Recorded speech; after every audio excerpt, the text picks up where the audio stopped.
start with some ASMR. Did someone say galentines? Mine's a little bit dusty.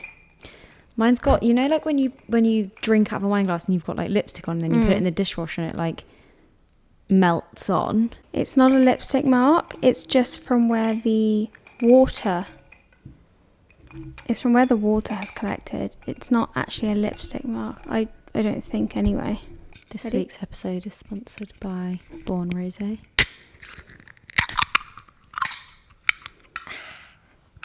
Only joking. We wish. It's officially been a year since we moved into the flat. You mean the penthouse? Yes, sorry, the penthouse. We kind of thought it was about time to share our journey. What it's really like living with your sister. Navigating life in your 20s. And all of our views in between. Our views from the penthouse. Welcome back to the penthouse. Welcome back to the penthouse. We've got a couple of Born Rosé Barcelonas. These are actually cans, which are great for nights like this when if you like live alone or if you ever fancy a glass of wine by yourself, especially rosé, and you don't have to open a whole bottle because it's just annoying when you have to open a whole bottle and then you like 9 times out of 10 are not going to drink a whole bottle by yourself on a Tuesday evening. I mean, unless you are, and if you are, like no judgment. No judgment. Absolutely no judgment. But for tonight, I think we just kind of wanted the one glass. Should we do the honours? Let's do the honours. I nearly totally missed my glass then. Because my microphone's in the way, I can't see. Oh, how much? The ice always makes it look less. I know, more. But... So like a can will do you like 2 like smallish glass, like 2 cute little small glasses, would you say? You could probably fill the glass up without the ice. Cheers. Cheers. Ding. We can't reach. Our sofa's so big. Oh, I haven't had rosé in a long time. Neither have I. Really long time. Months. Christmas. Don't think I've had rosé since... Did we even have rosé on Christmas? I don't think we did. I haven't had rosé in about 2 months, I wouldn't say. That sounded like AirPods. That sounded like AirPods dying. Really? I know you won't know what that sounds like. It's like dong dong dong. I'm a wired earphone gal. Well, she's a very spring summer drink, and we are fast approaching spring.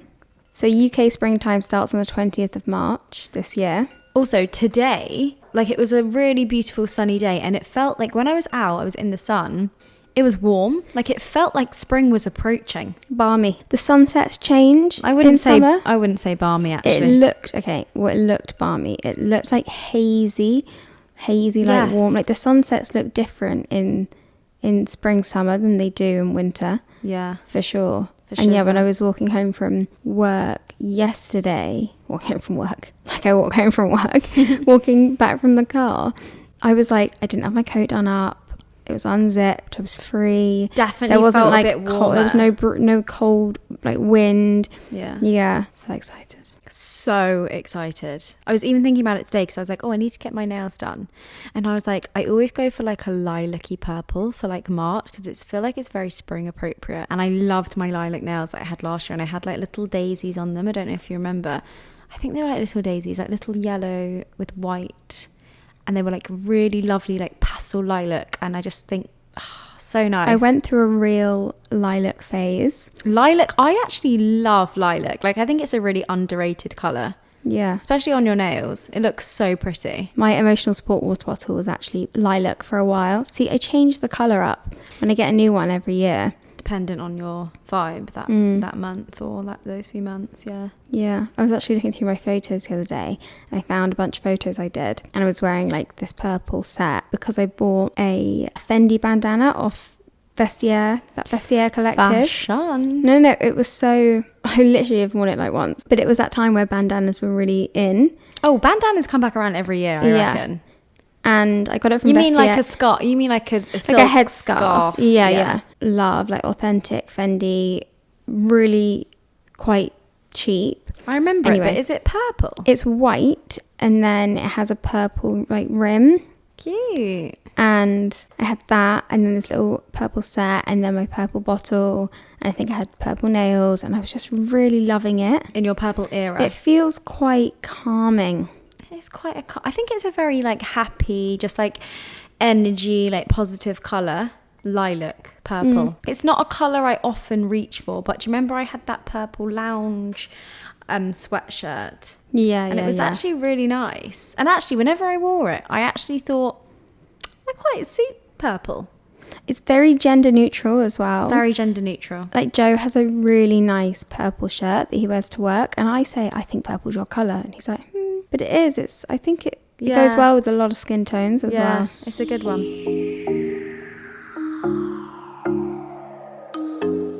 So happy Tuesday. Happy Tuesday. Although I was thinking about this, I was listening to the podcast the other day, and we always say happy Tuesday, but that would really annoy me if I wasn't listening on a Tuesday.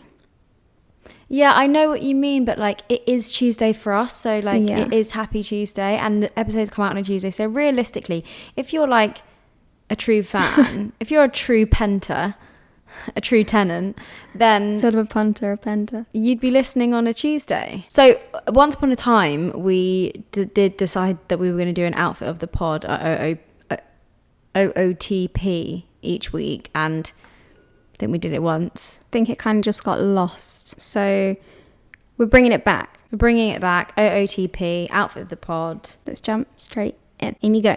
You want me to go first? Okay, well, I actually bought this today. I went shopping. I didn't really mean to go shopping, but, you know, give a girl the right pair of shoes and she can take on the world. So popped to Westfield. I had a few things I needed to exchange. Didn't really manage to exchange any of them. It was like that typical, like, go shopping, have like one thing on my list to do, come out with like 7 new things. So popped into Zara because I bought these jeans. Really liked them, but I bought them in a size 4 because they were only paired there, and I hadn't tried them on, and then I got home and I tried them on, and like they were fine, but it was like couldn't breathe, like couldn't eat, couldn't move, like, but they looked good, but like couldn't do anything in them. And I really liked them, so I went back to try and find them in the size 6, couldn't find them, so I guess they're just like sold out or something. The point is, I bought some things. I came out with a shopping bag which I didn't need, so I bought this little cardie. It's just like a grey, for anyone that doesn't watch the vids or doesn't watch the YouTube, it's just like a dark, kind of like a dark grey, very sort of thick knit, kind of like, I would say it's giving ballet. I'd say my whole outfit's giving like I'm going to ballet. For sure. And that's very in at the moment. Loads of people I've seen on like TikTok and Instagram are bringing back ballet as like adults. Like they're rejoining like ballet classes and relearning ballet as an adult, which I think is quite cute. Actually, someone I work with, a friend at work, she does ballet. She goes to ballet. Yeah, I think it's quite a sweet idea. And so the ballet sort of era, the ballet style is really in at the moment. So I feel like that's where this vibe has come from. So I'm literally just wearing like a white, like racer tank top thing, which is from Abercrombie and Fitch. Hannah and I both have it. And I have to say, Abercrombie and Fitch. I have one that looks exactly the same, but it's from Zara. Oh. Yeah. I thought yours was Abercrombie and Fitch. Don't talk to you about Abercrombie and Fitch. Oh, it's the one that got stolen. It wasn't that, but honestly, I'm scarred from that experience. I was honestly so upset. Anyway, that's the story for another day. But basically, Abercrombie and Fitch have the best basics. Like I would say they're slightly pricier than like your H&M and stuff like that. And don't get me wrong, H&M basics are like great. I love H&M as well. Actually, I love loads of places for basics. When I say basics, I mean like your t-shirts, your singlets, your like bodysuits, your just like your everyday what you wear. Like I live in stuff like that. Like that's all I wear. And Abercrombie and Fitch have such amazing ones in at the moment. They've got like the Skims dupes, like t-shirts, bodysuits. They've got like these singlets. Like I'm obsessed with grey at the moment, and they've got like loads of really nice different shaped like grey singlets and vests and stuff, which I love grey at the moment. This is a bit darker grey. You were literally like the other day, I'm not really one for grey. I know, I'm obsessed. I bought a grey jumper from Zara as well, grey like sweatshirt. Very Princess Diana. It's like grey with like red writing. It's really nice. And not giving spring, Amy. I know, not giving spring. Honestly, Abercrombie and Fitch have come... They've really done a whole 180. Yeah, well, did you watch the documentary? No. Because it was like Abercrombie used to be this preppy, all-American, you know, only for people of a certain size, a certain figure. All the models, it was just like abs, men's abs. Yeah, tall, like blonde models. And it was basically, it was a whole controversy. Really good documentary about it all. But then at the end, it's like, it shows how it's really done a 180 and brought itself back. And it has, honestly, half of the things, well, all of the things in there really. If you told me it was Abercrombie and Fitch, I wouldn't believe you. No, I know. They have such amazing things in at the moment. They've done a very good job with like having like a rebrand and bringing it back. They don't have any of the obvious branding on their stuff anymore. They do a little bit. They still have their like antler or like whatever their logo is. What is it? Like a little deer head, or is that Abercrombie? Isn't that All Saints? A lot of them have very similar things. It's very similar to All Saints. They still have t-shirts with that, and actually I saw today they have the, you know, the grey zip up that I have. They have loads of them, but they say Abercrombie and Fitch along them, which is quite annoying. They're really nice, but they do have a few things that still have like the logos and stuff on, but it's a lot more subtle and it's a lot less like in your face.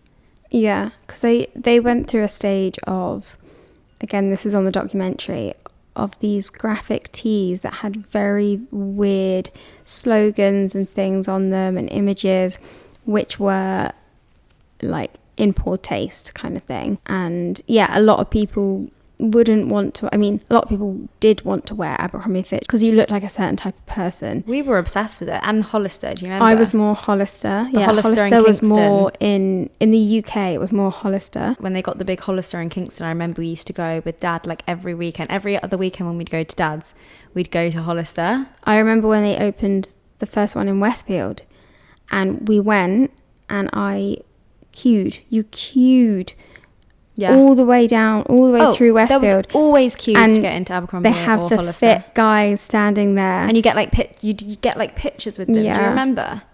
And then you go in and you can't see anything because it's pitch black. Yeah, so dark, and it would always smell of like their perfume. Oh, who didn't have Hollister spray like in their pee bag? You know, I had the VTech version of like the Charlie spray, and then people had the really nice Hollister. I obviously went to Westfield today, which is when I bought obviously the top, and they have a massive empty store with all the Sephora branding, so it is coming to Westfield.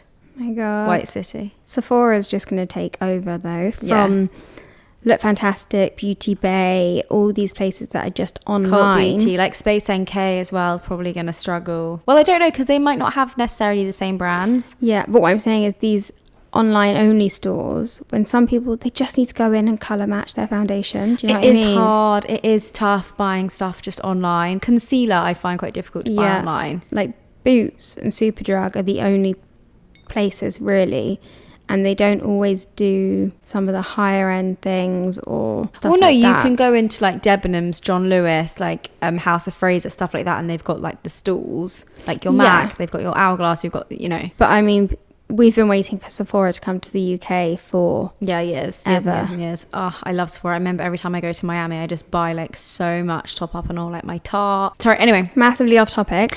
So what have you got in your bottom half, mate? I've got the sort of the flared yoga pants that have come back into fashion, which I'm so happy about. Well, I don't actually know if they ever left. Did they ever leave? No, not as a chill. Maybe they didn't leave, but they've suddenly become like, it's the flared yoga pants sort of era now. So comfy. I used to love them. I used to have the Victoria's Secret pair, do you remember, with the pink fold over? And I would wear them, when I say every day, like every single day. I loved them so much. Just something that's, you know, stretchy.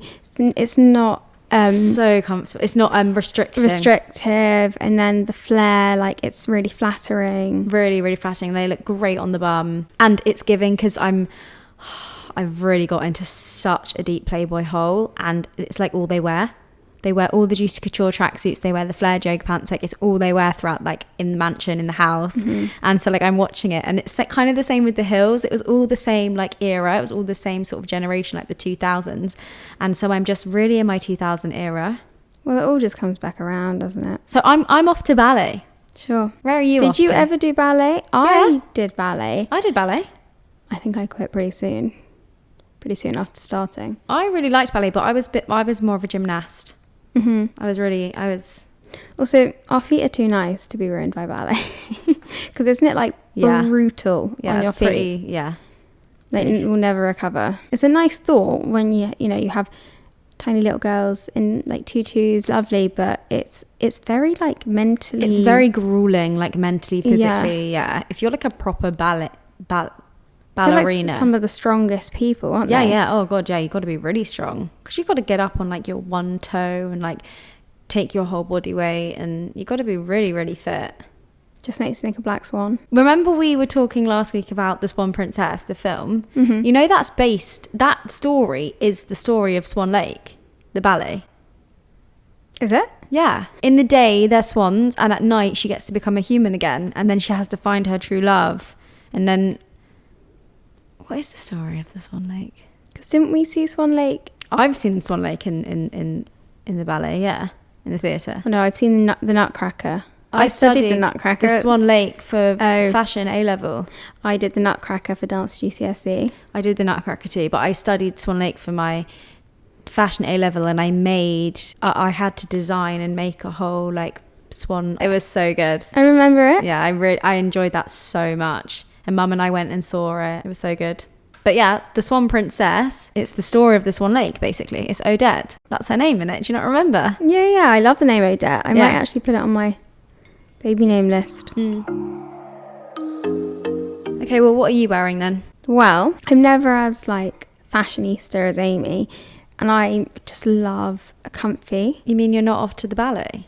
I'm not off to the ballet. As in like, not the ballet, because I wouldn't wear this if I was off to the ballet, but I'm off to ballet class. So I'm very much a hoodie kind of gal. Like it's going to be a lot of hoodies and a lot of sweatshirts over on this side.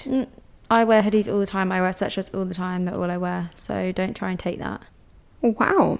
Okay. Actually, cute little story. Today is Valentine's Day. My boyfriend actually just popped over to just say happy Valentine's and just to see him quickly. And he got me a little gift. He actually got me 2 little gifts, but one was a complete joke. What was it? Or am I not allowed to know? Is it sexual? No. It's earbuds. To clean your ears? No, to like stop noise, reduce noise. Ear plugs. Earplugs. Not earbuds. Earplugs. Yeah. Because I really like, when I go to sleep, I really like to watch something or have some sort of noise. It helps me fall asleep. But Joe needs silence. Like he stays at mine a lot, and it's just always an issue. Like I struggle to get to sleep without noise, and he struggles to get to sleep with noise, so we kind of compromise. But like as a nice gesture, he's got some earplugs so I can listen to something. So he bought a Valentine's present for you, for him? But it's for me, so I can fall asleep nicely listening to something. It was kind of a joke. Yeah. Anyway, he also got me this hoodie because he knows I love a hoodie, and it's a pretty safe bet with me in terms of sizing as well. Like I like them quite oversized, so it didn't really matter what size he got. It is just a Zara number. It's like a beige. We're both wearing Zara. Would you call it beige? Cream? No, I wouldn't call it beige. No? What would you call it? I would call it cream. Cream. That's the word I'm looking for. Or like a blush yellow. Yeah, it's thick. It's really soft on the inside. It's just your plain hoodie with your drawstring and your hood and your little pocket. And then I've literally just got... Can you see? You can't see. Got blue jeans on. Vintage Levi jeans that I actually got from Camden Market for 15 quid. The best shop you'll ever go to in Camden. I hope they still have it this summer. I need to go. I've never been. Every single thing is £15, and they have all just rails and rails and rails of jeans shorts, denim jackets. Oh, I'd like some nice vintage Levi denim shorts for summer, actually, and a denim jacket, actually. I'm pretty sure most of it is men's. These are men's, so they were like really good on the waist. So they're not very high waisted, they're not like tight on my waist. I got a slightly bigger size. They're just like straight fit, pretty baggy, pretty long. But that's the vibe I was going for. And honestly, they are my favourite jeans. They're like the only jeans I wear. And yeah, that's what I'm wearing. Outfit of the podcast. Hashtag OOTP.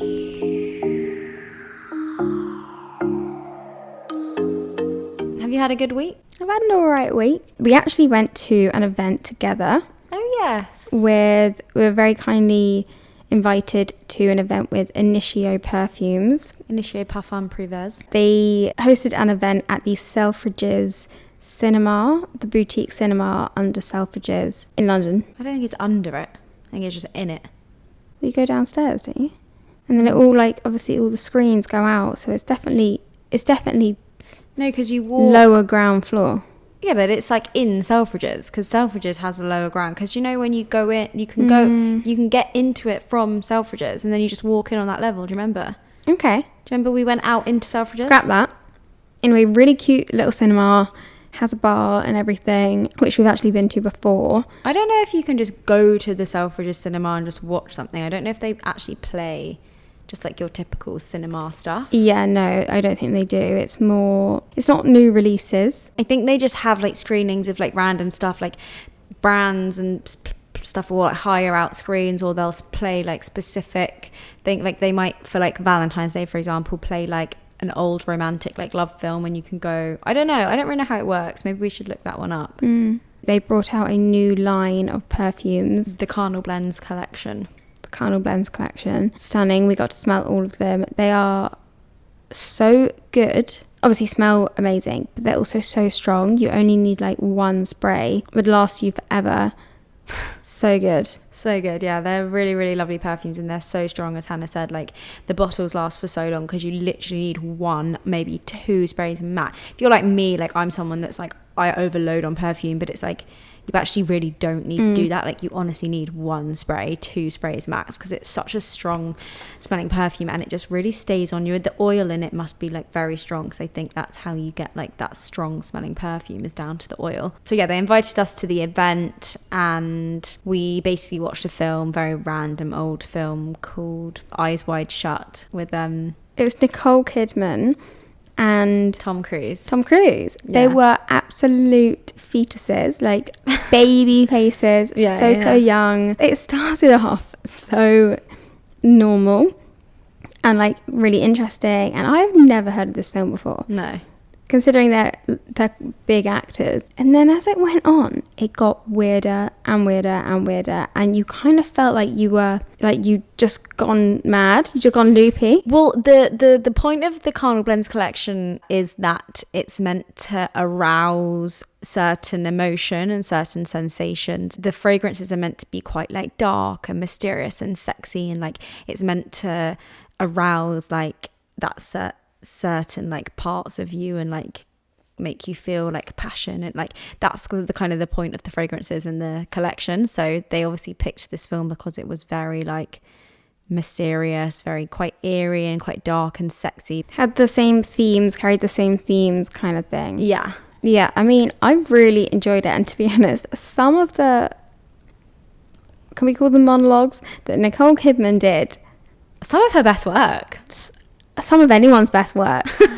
It's not meant to be a comedy, but Hannah and I, for some reason, ended up getting the giggles, and we were like naughty school children in the back row. Like, we were trying so hard not to laugh, holding our nose, because we were just creasing, like tears streaming down our face. We could not stop laughing at, like, not laughing because it was bad, but just laughing because it was so like so relatable. She was basically like stirred up this whole argument with her husband out of nothing about these women, and then oh my god, and then anything he said was wrong, and she completely spun it, and we were just like, that's me. And it was about his job, because he's like a doctor. So she basically started spinning this story about how he likes being a doctor because he gets to see like naked women, and like she just started making up these stories about how he gets his like dick out when he's like in the practice. They end up having like affairs, and like just made up this whole story. But it was just so like relatable when, you know, like when you've had a few drinks and you just like, you manage to like twist things and start an argument, and everything he said, like he was doing such a good job. He was like saying everything right, but somehow she was still managing to like pick things from it, which is exactly what we do.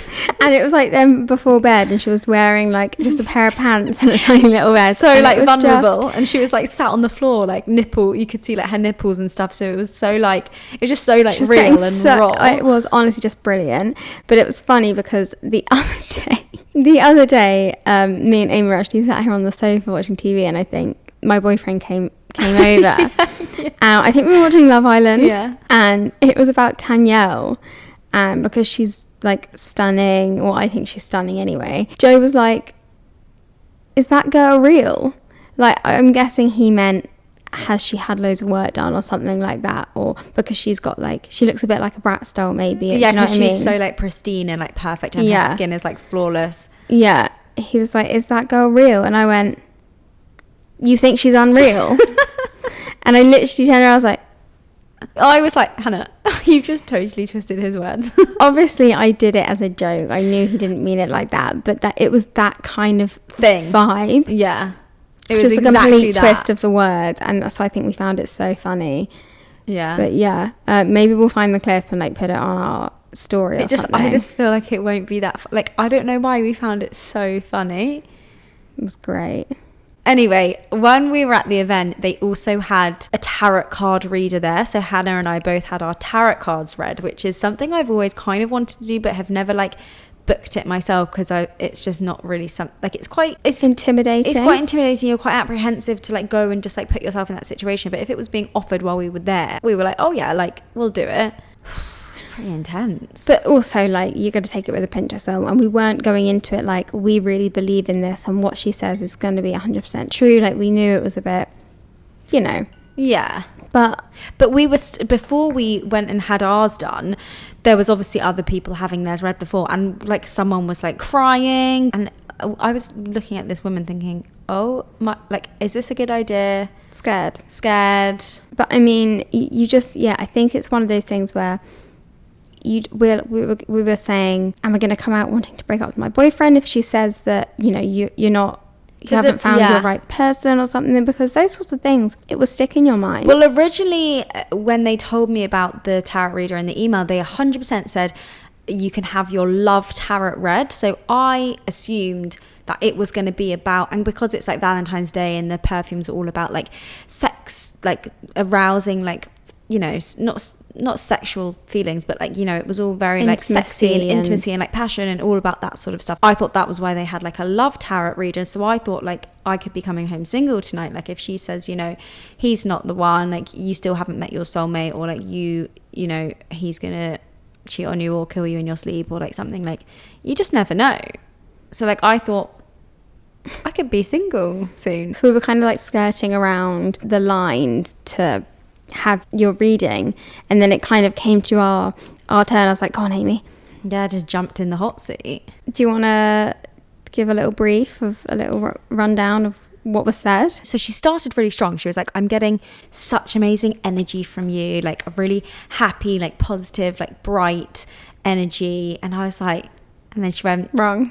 No, and then she went, but I'm sensing that was kind of when you were a bit younger, like in your sort of childhood or growing up. And like, I feel that through the years and through the last, how many years, you've sort of lost that spark a little bit. And I thought, shit, this is going to get deep now. She was like, I feel like as you have got older, you're starting to worry more. She was like, she literally looked at me in the eyes and went, you worry too much. Stop worrying. And I was nodding going, I do okay. Worry. Okay, yes, miss. She was like, you overthink everything too much. You don't need to be overthinking stuff this much. And then I was like, she's a genius. She's psychic. I do that. All quite vague and could apply to a lot of people, some might say. That's what I mean. I think it probably is a lot of stuff. Like anything she said, I probably could have said, oh, I have done that before, or that has happened to me before, or like, but she did say a few things to me that were quite specific. But yeah, I was going to say, like, a lot of the time they read your body language, and if you're leaning into something, they'll play off of that. Yeah. Something that she said to me, which I found, again, could relate kind of to anyone, but it's something I always say. She was like, you are very, very good at giving advice, and you're always like the person that your friends will come to for advice, and like you're very intuitive, you have like a great like sense of character, like you can read people very well and whatever, but you will never ever take your own advice, and that's something you really need to work on, because that's why you're worrying and overthinking and being like this, because you don't take your own advice. And I was like, oh, that's very true. That one hit home. I was like, a bit taken aback. And then probably the most interesting thing she said, and it was a bit worrying when she first said it. She was like, is your dad still with us? And I was like, I hope so. I was like, yeah, he is still with us. And she was like, okay. She was like, but is he still quite emotionally unavailable? And I was like, oh God, this is going to start to get really deep now. And she was like, he's a really lovely man, but I think he doesn't really know how to communicate with you properly, especially because you're a woman. Like he finds it quite difficult to connect and stuff like this. And like, it was all just very like, exactly how I would sort of explain our childhood and our relationship with our dad, and how that has been throughout the years, because we've never lived with him, we've never, you know, we've spoken about that before, but it was just very like very real, very true. And I was sort of sat there like, shit. And it's a bit more, it's not as relatable as some other things. No, like it is more hitting the nail on the head rather than grasping at straws. Yeah. I won't go into it too much, but that was sort of like the you know, the gist of what she was saying. And I was just like, oh gosh, that is quite deep. That is something that is actually quite personal. And she did manage to like pick that up somehow, which was quite interesting. It's strange because she puts a bunch of cards down. I think she only reads off a few of them, or she like gets the general consensus. So for me, one of the ones that was put down was teach. I didn't really look at my cards as to see like what they looked like. I think I was quite nervous. Like I didn't want to like look at stuff too much and zone, like, do you know what I mean? They were quite like, if you didn't know what they meant, then you wouldn't know what they meant. Some of them, I just recognized one that said teach on mine, and she said to me, you're meant to be doing something to do with teaching or guiding or something like that. She was like, do you do any of that in your job? And I was like, well, I guess I train people. But she was like, I don't think that's where your strengths are. Like, you're meant to be teaching people, but not in that sort of sense and not in that sort of environment. She was like, you're not happy with what you do in your job, and you're meant to be doing something a lot more creative. She was like, you an influencer? Do you influence? And I was like, not really. I was like, I dabble, and I did in the past and stuff like that. I do bits, but I don't do it as a career kind of thing.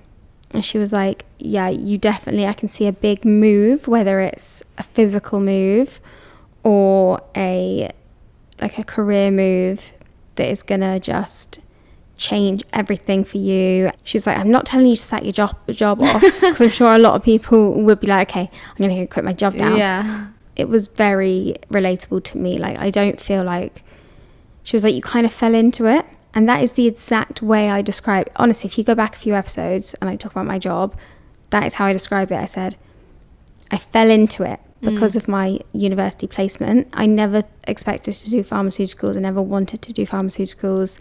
And now I'm just in it. But she was like, whatever you go into, you're very much, you should be guiding others and teaching others. I honestly just had in my head all those times on the podcast where you're like, I'm learning a lot. Very educational. Yeah. I'm one of those people where I ask questions. I'm like, why? Why is that like that? Why do you do? Because I'm curious about a lot of things. And then I kind of unsolicitedly give unsolicited information to people which they probably didn't need. Like I'm that person when you're watching a movie, I'm like, that's not real. Or they talk about something to do with science, it's like a sci-fi movie, and I'm like, oh god, no, but I'm like, that's physically not possible. Or like, that's wrong. It's actually like, so annoying. Like, I know, I understand Hannah that, but thinks she knows every single thing about like science and space and biology. No, I don't at all, far from it. But I just, you know, I like to look things up when I don't know the answer and stuff like that. Anyway, besides the point. She asked me if I was a writer. She was like, so you're a writer? I really wanted to be like, I am. I was like, no, you got it wrong. You're fake. You're a phony.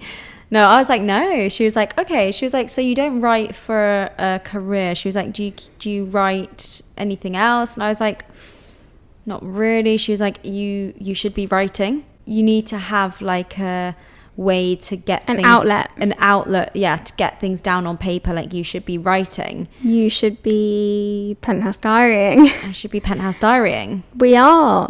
This is, I would say this is an outlet. This is kind of like writing, but I'm just obviously speaking it.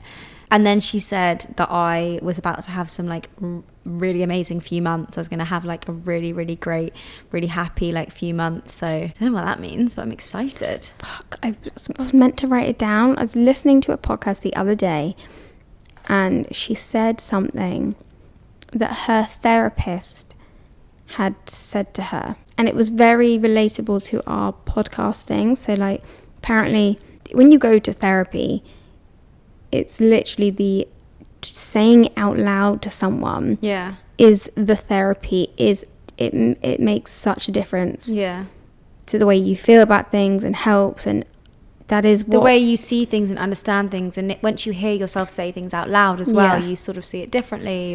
And I think that's why, like, the podcast is therapy, a form of therapy. I know we were saying it the other day, but it is like that for sure. 100%. What is it? It was like I was meant to write the line down, but anyway, yeah. Well, so I have now thought, should I start writing a diary? Not like journaling, not like really intensely, but maybe just like each day, just like say like, oh, Hannah and I recorded the podcast today, it was quite funny, or like just little things, and then I would get used to it more and more. Maybe she was, I mean, we're completely just validating what she's saying, but you vlog, which is a video blog. So blogging is exactly that. Yeah. Now you podcast. It's not physically writing it, but it's getting your thoughts out. Yeah. In vlogs and in podcasts, it's exactly the same. I would say it's just more of a modern take on it. Yeah. She's a genius. She is psychic. Yeah. Okay, another thing I'm going to mention, which Amy's going to hate. She was like to me, are you with someone? And I'm not going to hate it. No, but let me just explain. And I was like, yeah. And it must have just been the way I said, yeah. I was obviously in my body language, in my expression. You could obviously tell that I was happy, because she said, you found a soulmate. And I went, sorry? Because I genuinely didn't hear her very well. It was very loud. It was loud. And I thought, I didn't want to come away from it and be like, oh, she said I found my soulmate, and her to have actually said you haven't found a soulmate. So I wanted clarification. So I went, sorry. And she was like, you found a soulmate. And I was like, obviously just beaming, like so happy, because I obviously do feel like that about my boyfriend. And she was like, I know you always get to a certain stage with people where you start putting up a wall and you never let people cross that. And I was like, okay, bang on the money. And then she said, you know, you need to learn to completely trust this person and let them fully in, because they're a soulmate, blah, blah, blah. And to be honest, yeah, like I've never, ever, ever been like this with a guy. And really fully let myself be myself and everything like that. So that was nice to hear, kind of thing. I mean, if it all goes wrong, then I'm going to call her and I'm going to be like, sorry. But she didn't say he was your soulmate. She just said you've met your soulmate. So that's he could be floating around. It could someone be you've just met elsewhere. You've met a soulmate. You've met your soulmate, but you're not with him. But we're using it for everything. Anything Hannah does or says. Like, we met Joe after that event and we were like walking, and like she like said something and got annoyed at him or something, and I went, Hannah, he's your soulmate. You can't speak to him like that. And that's when I said, well, she said I met a soulmate, not that I'm with a soulmate. Yeah. So she said absolutely nothing about my love life, absolutely nothing about Frank. So I didn't really know how to take that. I didn't know if that was good or bad. I guess it's just more she wants you to focus on you a bit more. And I feel like that kind of goes with my vibe at the moment. I think you do need to focus on you more. Yeah. Like, I've done that. I was alone for a long time and I was good within myself, and I lived alone. I was single, wasn't talking to anyone. So now I think maybe that's why I'm moving on to that section of my life. But I feel like you haven't done that section of your life yet. You've always been with someone. So you need to focus more on you. I know, but I'm exhausted. I need to just find the one now and just get engaged. And be a lady of leisure. Be a lady of leisure, housewife, get married, have babies. Like, I'm ready. You're ready? Little babies. I ask Frank for a baby every week, and he calls me a psychopath every time. Oh, I want you to have a baby. I'm obviously joking. Like, obviously I'm not like in a place to have a baby yet, and we're not in a place to have a baby yet. We don't bloody well live together. But I wouldn't be mad if that period just never came. I mean, the apple doesn't fall far. The apple doesn't fall far from the tree. If you don't know what we're talking about, then go back a few episodes and listen to Penthouse Diaries. Yeah. Oh, funny. You've topped up your rosé. Yeah. The thing is, we don't have any ice now. The ice is all melted. I'm not fussy. I went to university. I'm quite fussy. Do you remember when we went over the road? For God's sake, so I was so mean to him. Quick story time. we went out with some people and one of my boyfriend's friends, and we went back to his flat. He was like, yeah, guys, come back to my flat, it's fine, and we'll have a few drinks there. So I think we bought some beers. No, we didn't buy any. I think he had some. Right, okay, so we went in. I know, he was like, oh, come back to mine, I've got drinks. Come back to mine for a beer. But Amy really showed her high maintenance side, if you will, because we walked in and he was like, do you want a beer? And took it out, and Amy was like, it's like quite warm. No, he just took it out of a carton, like the cardboard box on the floor, and I was like, oh, has it not been in the fridge? She was like, why don't you just stick it in the freezer for a few minutes, because I like a cold beer. And he was like, I don't have a freezer. I was like, what? He was like, I think by this point Amy was fed up with the night. It was quite late. Yeah, I think I was ready to go home, but I was like, fine, I'll come with you for a beer. And then he gives me a warm beer, and I was like, absolutely flabbergasted at the fact that he, one, offered her a warm beer, didn't even offer, he passed it to me, put it in my hand. I was like, what am I meant to do with this? Didn't have a freezer at all. She was like, I was like, how do you freeze things? I was like, ice? How do you drink? It was just the most like middle class thing she's ever done. She was like, and then she was literally like, I'm going to bed. Because we live like over the road. She was like, oh my God, I can't do this. Or something. She was like, I can't do this. I've had enough. And like she was like, I'm going to bed. No, okay. It was so funny. That does sound bad, but like for a bit of context, like we'd been out, it was very late. When I say like he lived on the other side of the road from us, like my house was I was like, I have a lovely freezer at home. I was going around for one beer, and then he gave me the warm Budweiser, and I just thought, I can't do that to Budweiser. I did feel really bad the next day, because I was like, oh God, I hope it wasn't rude, but it was quite rude. But it was funny, and I think he like laughed it off. It was funny. I wasn't saying it like really bitchy. I was kind of laughing and being like, you were genuine. You had genuine disgust. I genuinely was so shocked that someone couldn't have a freezer, because I'm like, how do you freeze like your meat? How do you have ice cream? How do you drink? It wasn't even the freezer part. It was mainly the warm beer, to offer you a warm beer. Disgrace. Like, I think you've got that from Mum though, because no, I do just like ice. Like I would need ice in that. Like I'm tempted to get up and get some ice. Like I just like my drinks cold. That's like Mum. She likes her beer literally frozen. I'm not that fussy. I don't need it to be frozen. Of course, it's better cold, but I have drank some drinks, especially like going back to the uni thing. You drank anything available. You weren't fussy. I mean, this is nice rosé, so like you don't need ice with it, but it's like sometimes... And it's not warm. It's not like... No, but like sometimes if you go like somewhere and you get like rosé that's like not great, like you do just need a bit of ice to like water it down. Obviously if I'm paying for it. Also, you can't drink beer warm. Like you just can't drink beer warm. It has to be cold. Like I do stand by that. A bottle of beer you can't drink warm. Yeah. But I do apologise. He doesn't actually live there anymore. But we can see his flat from our flat, and so like sometimes I'd be like, I'm so sorry. Get a freezer. We haven't done this really, but we thought we might integrate in a little segment into our episodes. Another new segment. But you guys love the segment. So, well, it's a bit of a mouthful, so I don't really know what we're going to call it, but we kind of want to call it Listeners' Views from the Penthouse. Amy wants to call it that. Listeners' Views from the Penthouse. So basically you're going to read out some of your guys' messages, some of your stories, some of your dilemmas, like whatever. But maybe we should think of a new name. But I quite like Listeners' Views from the Penthouse. I don't know that we need a name unless we're going to do a whole intro. Okay, we don't need a name. Do you want to go first, or shall I go first? You know I'm a bad storyteller. You go first.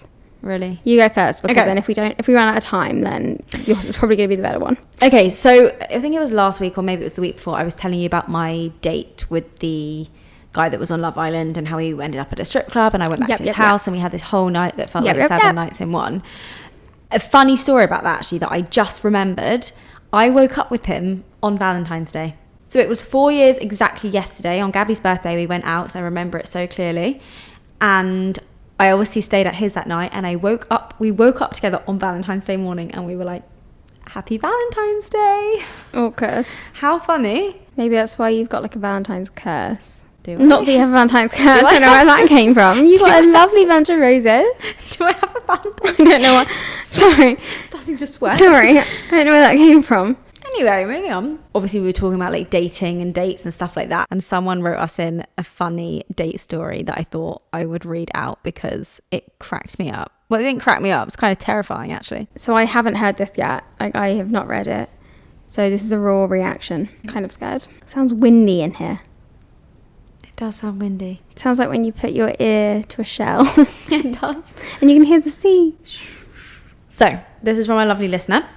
And she said, "This is my worst date. My friend put me on a blind date thinking we would be a good match for our similar faith-based beliefs. He wanted to take me out for breakfast, so that's what we did. And after 2 hours of lifeless conversation, he then decided my $7 yogurt parfait was far too much for him, so he snarked when the waitress brought the bill. I had to request 2 separate bills and pay for my own. I've never wanted to go home so bad, so I thought, it gets worse. He wanted to then go for a stroll through the woods in the middle of a Canadian winter." She's from Canada. Hello. "My boots filling with slush, I requested to sit when I couldn't walk any longer due to my wet socks. He looked at me and told me he wanted to know everything about me. 'Are you a virgin?' he asked. I honestly just giggled uncomfortably, and he proceeded to tell me he too had skeletons in his closet." Followed by a story of how the devil had taken over his body and made him punch his ex-girlfriend in the face out of anger. Sorry. I didn't mean to laugh. That's terrible. What? The devil makes you do crazy things. Damn that devil on your shoulder. I mean, the devil made Damon and Stefan do crazy things. Oh. It's been out. Watching you take on the devil. Then, I really had never wanted to go home so bad in my life. I requested he drive me home in his broken down minivan, where we then sat in a parked car for another hour discussing his religious beliefs, which in no way coincided with mine. Oh no. I pushed to be taken home because it was now getting close to my evening work shift. When he finally drove me home, he requested to use my washroom. No, okay, pause. I would be terrified at this point. This sounds like a murder waiting to happen. Yeah, this sounds He just like a horror confessed that film. he's been taken over by the devil. He drives a minivan, Yeah. and then he will not let you go home, and then he wants to come into your home. No. Red flag. Run. Like, black flag, I'd say. Very dark black flag with a skull and crossbones. Yeah. I'd be like texting everyone, like, here's my location. Cruising. After being in there for some time, he came out and said my toilet was broken and my washroom fan didn't work. This man clogged my toilet with the most disgraceful bowel movement. I shrugged and said, "Don't worry about it. I really need to get to work." Walked him out, and he then tried to kiss me. Oh my god. I obviously said no, and he left, and I never saw him again. Poor girl. Poor girl. That is terrifying, and that's the reason that we don't go on dates. I mean, it just got worse and worse. Just got worse and worse. I think I'm gonna do a massive shit in my toilet and leave it in there. I'd be like, you clogged my toilet and now you want to get with me. Also, just wait till you get home, or like go to the local pub. Or like, you're dropping me home. Weird. Shit your pants. Shit in your minivan. Like, I've heard stories of people who they really need the toilet on a date, but you would never ask to go in when you're already ending the date. That would be like, my you just worst leave nightmare. it. Feeling like I was going to shit myself and then You have asking a whole back of the minivan. someone to like, go into their I'd house. rather shit in the back of my minivan. I'd rather shit myself. I'd rather shit in my pants than go into a man's house and shit in his toilet. That's got to be the name of the episode. I'd rather shit my pants. Oh, go. I mean, That is a disgrace. did you ever go on a date again? Yeah, are you okay? Who says that on a first date? Some people are weird. Some people are very strange. Are you a virgin? Like, I'm assuming that because obviously they were put together because of their religious beliefs. I'm assuming maybe it was like she didn't, have sex before marriage, or maybe whatever. And then he was confirming, like, have you had sex before marriage? And then she was kind of like a bit nervous, so maybe didn't want to say like, no, I'm good, I'm fine. And then he's like, well, I've got skeletons in my closet. So he's like saying basically that he has completely different beliefs. So that's where my mind's going, but I could be totally wrong. I think I just wouldn't have let him in, to be honest. I'd be like, I'm so sorry, I share a bathroom with my sister and she just texted me she's in the bath. Yeah. I'd be like, there's a pub right there. No, you just say like, oh, I'm like, I don't really feel comfortable. Yeah. I don't know, like, it is hard because in the moment, like, you do feel a bit like... I would never, if I was dropping someone home, even just to go for a wee. I just wouldn't. Not on a first Like, she date. clearly wanted to leave. Yeah. Oh, wow, that was a good one. That was a good one. Thank you so much for writing that in. That really got to us. Whew. God, I know we laughed, but I feel bad. I know. That poor ex-girlfriend that got punched as well by the devil. The ex-girlfriend. Wow, what a cop-out. My turn. Ugh, sorry, guys, you know how bad I am at stories. This could be very painful. Okay, so this is one in relation to when we were talking about belly buttons and belly button piercings. Mm-hmm. So, hey lovelies, first of all I have to say is I'm loving the podcast. It's the best part of my week when a new episode is out. Thank you so much. Love that. Love you. Love that. Love you. Okay, so she goes, when you were chatting about belly button piercings, Amy, you mentioned that you once dated a guy with a belly button piercing fetish. I have to ask, was it just the piercing or the actual belly button too? Do you want to answer? Oh, good question. Let's hold the response. I asked because I once dated a guy with a belly button fetish, but everyone I've spoken to about it has never heard of it before. I don't have mine pierced, but he said he preferred it that way. He especially liked deep innies, so a belly button piercing would be in the way. Okay. So, like, it would be in the way of it being, like, he wouldn't be able to access, I'm guessing. Oh, God. Yeah. I have that type of belly button, so I passed the test. I'm guessing an innie. Thank God. The fetish involved him fingering and licking my belly button, and he also loved for me to talk dirty about it. No! As in, like, I haven't washed this belly button in 3 weeks. Maybe not literally about her dirty belly button, but like, how would you talk dirty about a belly button? Stick it in there. Touch it again. No, because have you heard that thing where it makes you want to wee? Yeah. Like, if someone fingers your belly button, it makes you want to wee. Yeah. Lots of people have very sensitive belly buttons and don't like them being touched at all. Yeah. Gabby fainted when she had her belly button pierced because she doesn't like her belly button being touched at all. And she got a belly button. Oh my God, she'd be fucked. She fainted. She'd be fucked if she ended up with him. It was rather a strange one, but I wondered, was your experience similar? If not, have either of you had an experience like this before with a belly button or similar fetish? I'd be fascinated to know. As I said, I've always been alone with this experience. Lots of love. I mean, that is a pretty specific fetish because people kind of ignore belly buttons. I actually think this is probably a lot more common than people think because it's almost like an extra hole. It is. But then you would think, would they like the whole like ear or like nose? That part of your stomach is kind of not sexualized, but like on a guy as well, it's quite nice. Like people often like that section on a guy, like the snail trail or like that little section. Like if your midriff is showing, then it's kind of like sexy. Like you wear crop tops to show your like midriff. Like that's like, it is like a sexualized part of the body. So I feel like a belly button fetish actually is not that strange. Yeah. The guy that I was talking about just found belly button piercings very sexy. He really liked not anyone who had a belly button piercing, but he really liked anyone. Dog. Dogs have belly buttons? I don't know. I don't think they do. Probably not. He liked the visual pleasure of a belly button piercing, and he thought it was like quite sexy. He wasn't there fingering the belly button. No. Some Sadly people not. are weird about the touching of the belly button. Yeah. Your belly button is a reminder of the place that once connected you to your mother via the umbilical cord. Isn't that mad? Isn't that actually mad when you deep it? Like we were connected. That's how you were fed. That's crazy. When you're born, the umbilical cord is cut and you have a small piece left called the umbilical stump. 1 to 2 weeks after birth, the stump falls off. That also freaks me out. Like, because I feel like I've never seen that actually on a baby. There are so many aspects of giving birth that you are so unaware of until it happens. Like, after you give birth, the whole sac comes out after. Like, Yeah, and you just like give birth to that. again. Like, Terrifying. 1 to 2 weeks after birth, the stump falls off and what remains is your belly button. As a result, your belly button is essentially a scar.